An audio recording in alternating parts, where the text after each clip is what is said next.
Welcome, ladies and gentlemen. Thank you so much for your great support always. I'm so grateful for your continued support to this channel. Thank you so much, ladies and gentlemen. Now, as we speak, the Kenya Kwanza government, led by William Ruto, they are now confident that Raila Amolo Odinga is going to win this African Union Commission race that is going to happen on February. A few days to that election.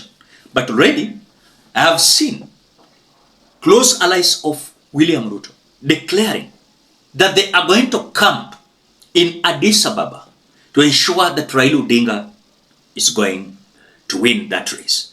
And even Kimani Ichung'wah being appointed as an agent of Raila Odinga, who is going to ensure that the votes of Raila Odinga is not going to be stolen. Listen to this. Mimi nilikuwa chief agent wa William Ruto. Sasa chief agent wa mzee Raila Addis Ababa. Kimani tutamtuma huko 1 week before. Kwenda kuangalia hakuna maneno huko, and he will leave 1 week after our candidate is sworn in. So So we are now broad-based. Let's start communicating the broad-based development agenda for Kenya. Usiachie tu Haika kwa sababu ni mtu ya UDA peke yake and the other UDA person. We are now one team, Team Kenya, isn't it? So mambo ya vile government inasaidia, mambo ya barabara, mambo ya savo, mambo ya madini, let us all do it together. But Kenyans, as already William Ruto and his close allies, they are so overconfident that Raila Odinga is already going to win this. Remember, the JIBOUTI candidate is also giving them a sleepless night.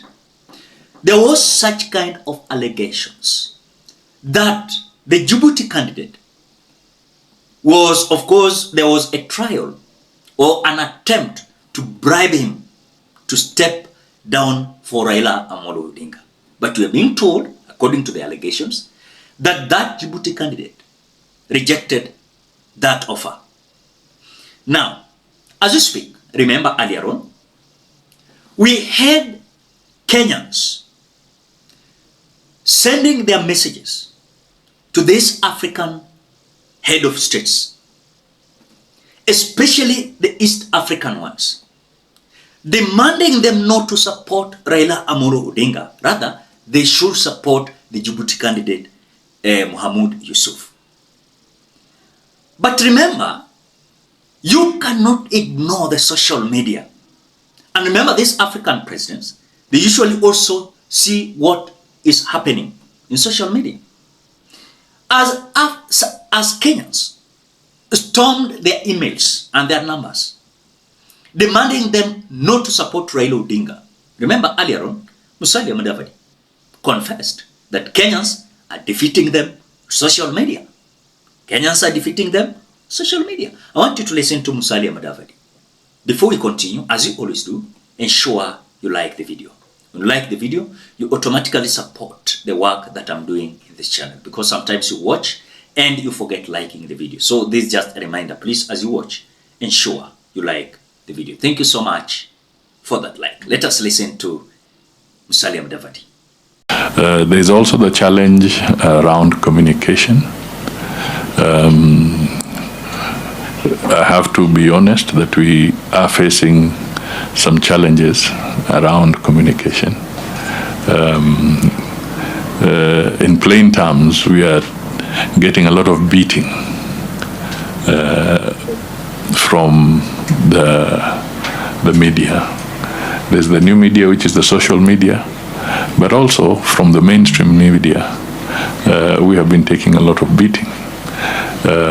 Sometimes we don't speak to our good things, and there's a saying that don't blow your own trumpet. But I would like to look at it differently.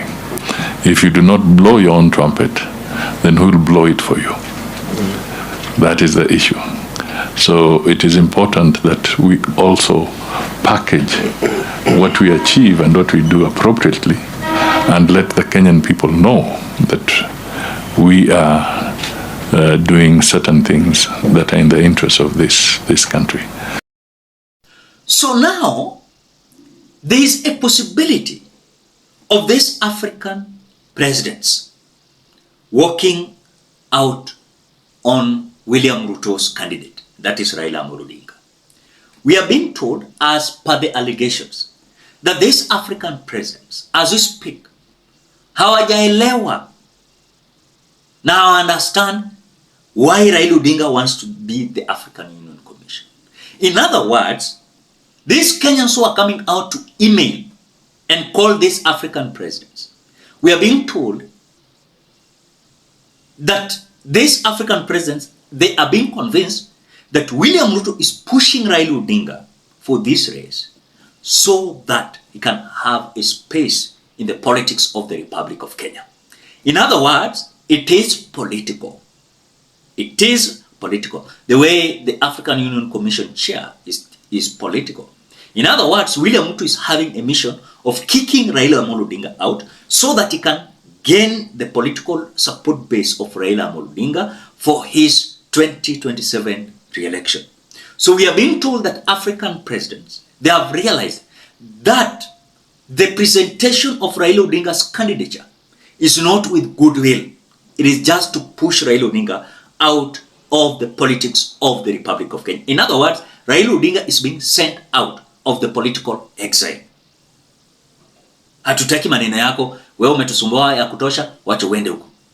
In other words, we are being told that even African presidents, they are not happy the way William Ruto is portraying Raila Odinga's candidature. Because it's like it is William Ruto who is giving Raila Odinga this position. So you kama mnanipata. It's like William Ruto is the one who is giving Raila Odinga this position. So things are not good at all. Things are not good. And even look at when the candidature from Djibouti came to visit Musalia Mudavadi. He went ahead to visit Samia Suluhu of Tanzania. He went ahead and visited the candidature from Uganda. And I told you here, this election of African Union Commission is going to be about interest, and it is going to be a secret ballot. You will be shocked as these African presidents, whom you are coming out to say that they are automatically going to support Raila Odinga's candidature, is going to backfire. So for me, critically, it is going to be so hard for the so-called Raila Odinga. But on the same note, remember one thing. This is about the interest of these African presidents.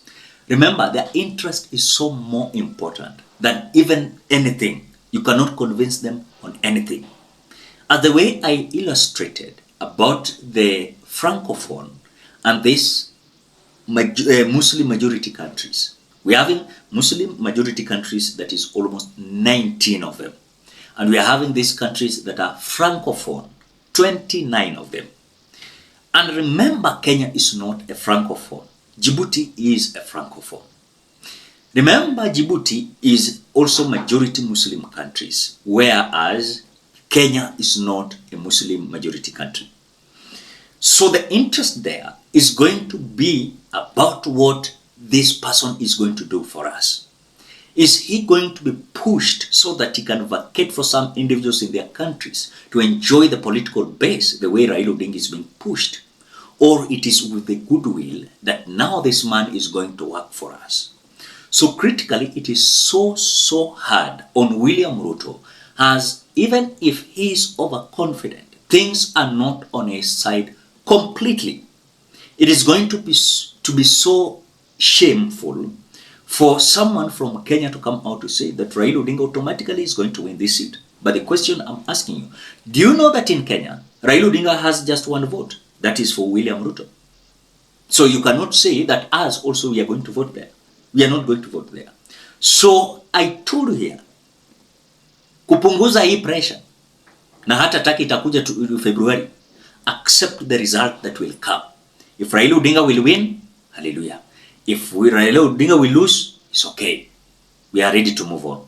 Because remember, that African Union Commission race election is going also to save the politics of the Republic of Kenya for 2027. So expect the massive, of course, mass walkout on Raila Odinga and William Ruto in this African Union Commission race. And you will be shocked. Kenyans, remember, you will be shocked. Things are not good on the ground. Kama William Ruto na wafuasi wake wanajua, we ni nani unapinga? Ladies and gentlemen, what do you think? Drop your opinion at the comment section below. Otherwise, thank you so much because of your great support. Please consider subscribing, liking, commenting, and sharing this video. Bye bye till we meet in another video.